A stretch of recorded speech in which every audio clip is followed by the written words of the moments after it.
नमस्कार friends. Bengaluru traffic आ city life रो bore हेई आज आम पलि आसु एक शांति जगह को। यहाँ हूँ देवनाली फार्मिंग एरिया।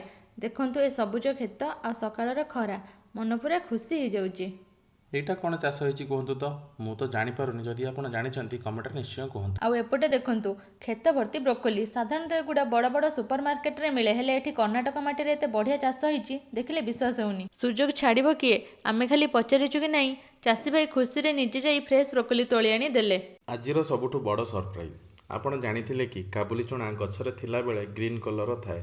ଆମେ ତ ଖାଲି ଛୋଲେ ଭଟୁରେ ଓ ଚଣା ମସଲାରେ ଧଳା ଚଣା ହିଁ ଦେଖିଛେ, ହେଲେ ଏଇଟା ଗୋଟେ ଆମ ପାଇଁ ନୂଆ ଏକ୍ସପିରିଏନ୍ସ ମଧ୍ୟ ଥିଲା।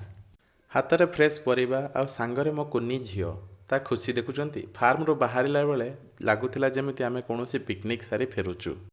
अरे वाह, एटा देखंतु बर्गर और सैंडविच रे जो पत्र पड़े लेटुस, आइसबर्ग और रेड लिफ लेटुस एठी धाड़ी धाड़ी ए लागिची। एठु सीधा जीव 5 स्टार किचन को। बुलाबुली पर भोक भी जोरे लगिलानी, तो आमे गोटे खोला जगह देखी बसी पड़िलु। ठंडा पवन, खोला आकाश आ घर तैयारी लंच, ए मजा को 5 स्टार होटल रे भी मिलिबनी। तो फ्रेंड्स, देवनालीर ये फार्म टूर केमिति लगिला? किछि नुआ शिखिबाकु मिलिला आ मन भी खुशी होईगला। आम चाषी भाई मानक पई गोटे लाइक निश्चय करिवे। चैनल को सब्सक्राइब करने को भूलिबेनी। देखा हबो नेक्स्ट ब्लॉग रे। जय जगन्नाथ।